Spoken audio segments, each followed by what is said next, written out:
how you stop hearing the hum of your refrigerator, or how you can walk past a scuffed wall 100 times and not even notice it anymore? That's not laziness. That's psychology.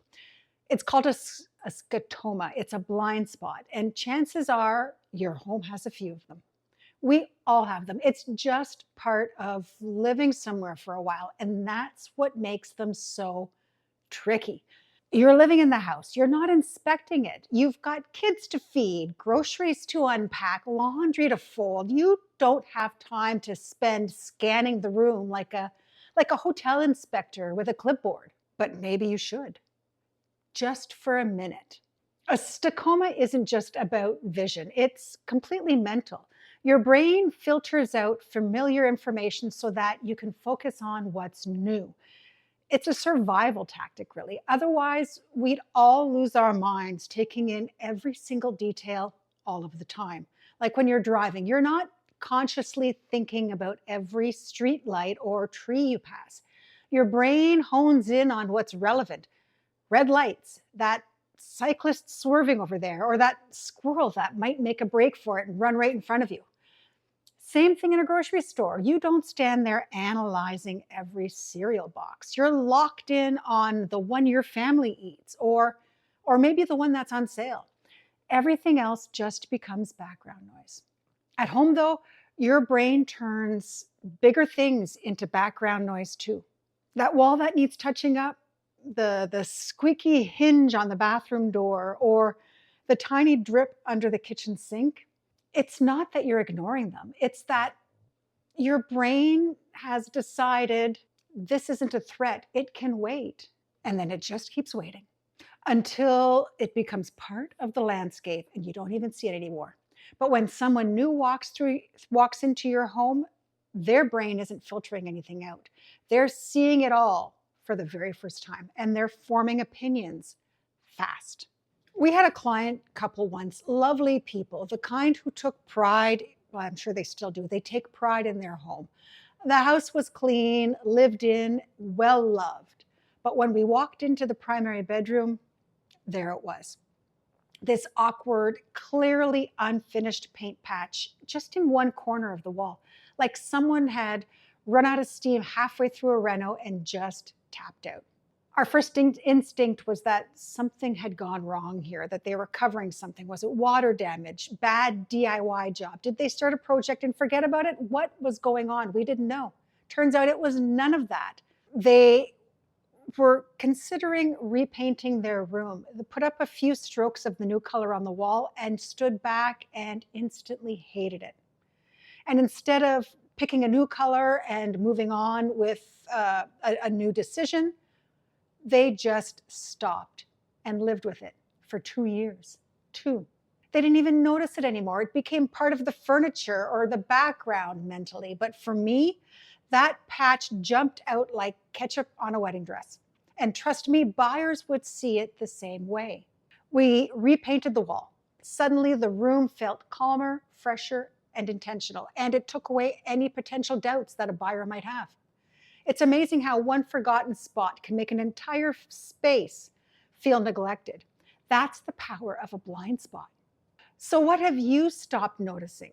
Here's a list, but honestly, consider this more of a scavenger hunt in your own home. Crooked or broken blinds, maybe, especially the ones that you have to adjust just so every time you move them. Or maybe a fixture with a bulb that's been out since before last Christmas. You'll get around to it. It's not really affecting how you use the house, but it is something that needs to be addressed. The drawer that always sticks unless you pull it at just the right angle, and make sure that no one else is closing it, because then it just will never open again. Fingerprints on the fridge door or light switches. That's one that I always notice, is the light switches. We have a lot of newspaper readers in our house and they're always black. Scuffed baseboards, especially in high traffic zones like hallways or entryways. Doors that don't close unless you lift and slam them, or catch every time they open and close. Ceiling fan blades that look like they've been through a dust storm. It doesn't take much to wipe them, but whoever looks up anyway. Rugs that are faded or curled at the edges or permanently askew, they can actually be dangerous in a home. Faded curtains or window treatments from a past life stage. Those, I think immediately of those big balloon curtains that were popular when I was young, and my mom would use garbage bags to make them look puffy, or cords snaking out from behind every piece of furniture. Baskets or bins overflowing with who even knows what that you just walk past, you don't even notice anymore. At my place, it's the baseboards in the hallway. Our cat, Pete, has claimed them as his personal scratching post. And I've tried everything. It doesn't matter what I do, sprays, foil, special sticky deterrent tape, nothing works. Eventually, I've just stopped noticing. It bothers me so much that I think my brain just gave up and out of preservation doesn't even glance that way anymore. But someone else would. Someone walking through my home with fresh eyes, they'd clock it instantly. This is what I mean by scotomas. You're not lazy, you're just adapted. My brain took those flaws and filed them under ignore. It was better for everyone involved. But buyers, they're scanning. They notice everything. When you're selling your home, first impressions aren't just fast, they are brutal. I've said it before, buyers decide how they feel about your house within seconds of walking in. And all those little things you've stopped noticing, they go straight onto the mental checklist. If they didn't fix that cracked tile, what else haven't they maintained? Or maybe, if this place looks tired, how much will it cost to make it feel fresh again? And here's the part that really stings. Buyers don't price flaws the same way you do. You see a burned out bulb and think, okay, I'll get to it. It's what, $3 at the hardware store? No big deal. They see the same bulb and think, outdated electrical. Maybe there's a wiring issue. Why isn't that bulb working? That's going to cost me. And buyers upcharge you mentally, emotionally, and eventually financially. A $5 fix in your mind becomes a $5,000 deduction in yours. Because what they're really reacting to isn't the repair, it's the work. And no one wants to buy a house that feels like a to-do list with a mortgage attached. So how do you snap out of it? How do you see your home the way others do? Take photos. Use your phone, seriously. Walk through each room and take a photo. You will be amazed at what jumps out at you. Tilted lamps, cluttered counters, dust on shelves. It's like magic. Or maybe it's just perspective. You're looking at it through the phone rather than in person. Or phone in a friend, the blunt one. You know who I mean. The friend who doesn't sugarcoat things. Invite them over and say, tell me what's weird or tired in this room. Their feedback might sting a little, but it's pure gold. Listen to it. Or do a buyer walkthrough. Enter through the front door, the actual front door, the one that you usually don't use. Notice what hits you first. What's the smell? What's the light like? Is there clutter? Are the lights bright? Does it feel inviting? Then open and close the closets. Check the baseboards. Look behind the doors. Walk through like it's not your house anymore. Because pretty soon, it won't be. So now that you're seeing things a little more clearly, it's time to fix what you've been blind to. And I'm not talking about a full renovation here. No one wants that. You don't need to gut your kitchen or retile the bathroom. Start with the stuff that you've stopped seeing, those little things, the paint patch on the bedroom wall. Fix it.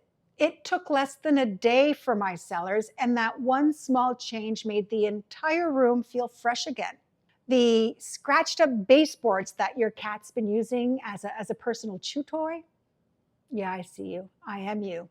That's next on my list too.